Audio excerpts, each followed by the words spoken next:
मित्रांनो, गेल्या 6 महिन्यामध्ये महाराष्ट्रामध्ये चर्चा कुठल्या जिल्ह्याची सर्वात जास्त झाली असेल तर तो जिल्हा म्हणजे बीड जिल्हा.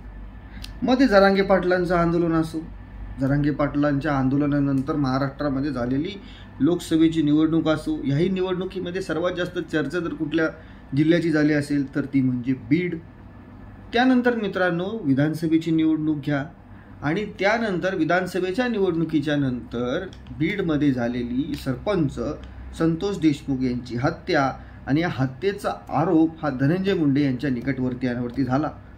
या निकटवर्तीयांवरती आरोप झाल्याच्या नंतर धनंजय मुंडे यांना आपला मंत्रिपदाचा राजीनामा द्यावा लागला आणि त्यानंतर बीडमधल्या शिरूर तालुक्यामध्ये सुरेश धस यांचे एक निकटवर्तीय सतीश उर्फ खोक्या भोसले यांच्यावरती झालेले हरणाचे शिकार किंवा स्थानिक लोकांना मारहाणीचे चोरीचे आरोप असतील. या सर्व घटनाक्रमांमुळे हा बीड जिल्हा महाराष्ट्रामध्ये गेले 6 महिन्यापासून चर्चेत राहिला आणि आता पुन्हा एकदा हा बीड जिल्हा चर्चेत आलाय. बीड जिल्ह्यामधल्या आष्टी तालुक्यामध्ये एका 23 वर्षीय युवकाची निर्घृणपणे हत्या करण्यात आली आणि त्याचा मृतदेह जो होता हा आष्टी तालुक्यातल्या कडा इथल्या ग्रामीण रुग्णालयाच्या बाहेर फेकून देण्यात आला होता. मित्रांनो, ज्यावेळेस या युवकाची ओळख पटवली त्यावेळेस असं लक्षात आलं की हा जो युवक आहे हा विकास बनसोडे. विकास बनसोडे हा 23 वर्षीय युवक आष्टी तालुक्यातल्याच पिंपरी या गावातले असणारे भाऊसाहेब क्षीरसागर यांच्या ट्रकवरती ड्रायव्हर होता 3 वर्षापासून. पण काही दिवसांपूर्वीच या भाऊसाहेब क्षीरसागरांनी या विकास बनसोडेला कामावरून काढून टाकलं होतं. त्याचं कारण असं की हा जो विकास बनसोडे आणि भाऊसाहेब क्षीरसागर यांची जी कन्या आहे या दोघांमध्ये प्रेमसंबंध जुळले होते आणि याची कुणकुण या भाऊसाहेब क्षीरसागर यांच्या कानावरती आली होती. अशातच 3 दिवसापूर्वी हा जो विकास बनसोडे होता हा आपल्या मित्राबरोबर भाऊसाहेब क्षीरसागर यांच्या पिंपरी ह्या गावी गेला.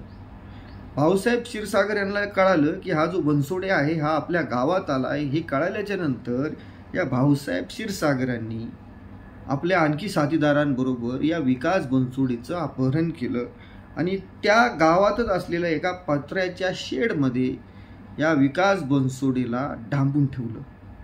विकास बनसोडेला डांबून ठेवलं असताना 2 दिवस या सर्व भाऊसाहेब क्षीरसागर आणि त्यांच्या सर्व साथीदारांनी अमानुषपणे ह्या विकास बनसोडेला मारहाण केली.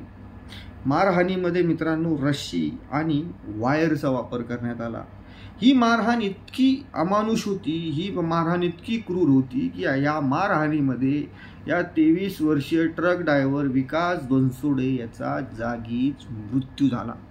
विकास बनसोडे याचा मृत्यू झाल्याच्या नंतर या भाऊसाहेब क्षीरसागर आणि त्यांच्या संबंध साथीदारांनी याची जी डेड बॉडी होती ही कडा इथल्या उपजिल्हा रुग्णालयाच्या बाहेर फेकून दिली.